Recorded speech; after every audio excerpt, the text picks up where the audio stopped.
경기 부천 호텔 건물에는 스프링클러가 설치되지 않아 피해를 더 키웠다는 지적이 나오고 있습니다. 의무화 이전에 지어진 곳이라 스프링클러가 없던 겁니다. 스프링클러가 설치되지 않은 곳에서 비슷한 화재 피해가 반복되며 소급 적용 확대 목소리가 나오고 있지만 현실적인 과제도 만만치 않습니다. 윤웅성 기자입니다. 19명의 사상자가 발생한 경기 부천의 8층짜리 호텔에는 스프링클러가 없었습니다.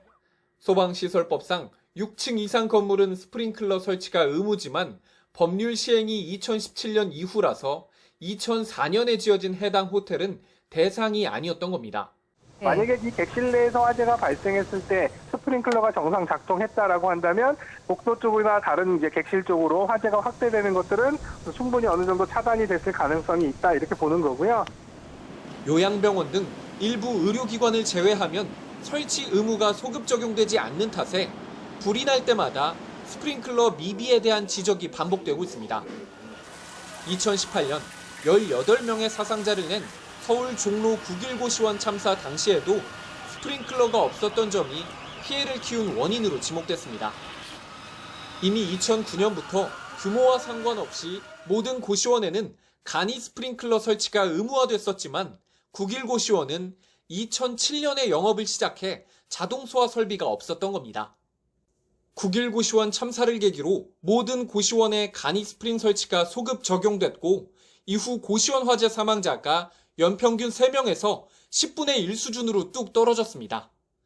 그만큼 스프링클러가 화재 피해를 줄이는 데 효과가 있다는 건데 결국 비용이 문제입니다. 오래됐거나 규모가 작아서 스프링클러 의무 설치 대상에서 빠진 곳들은 보통 영세하기 때문에 비용이 큰 부담입니다. 게다가 신규 설치가 아니라면 천장을 뜯고 공사를 하는 동안 영업을 할 수도 없습니다. 단순히 그냥 스프링클러 헤드만 설치를 해서 끝나는 일이 아니라 그 안쪽에 배관이라든지 또 물을 공급해주는 수조라든지 여기 또 펌프라든지 이런 여러 가지 설비들을 다 갖춰야 되기 때문에 기존 건축물에 이런 것들을 적용하게끔 하는 것들은 사실 생각처럼 쉬운 일은 아니거든요. 다중이용시설에 대한 스프링클러 소급 적용 등 의무화에 대한 목소리가 커지고 있는 가운데 적극적인 설치 지원 측도 동반돼야 한다는 지적에도 힘이 실리고 있습니다. YTN 윤웅성입니다.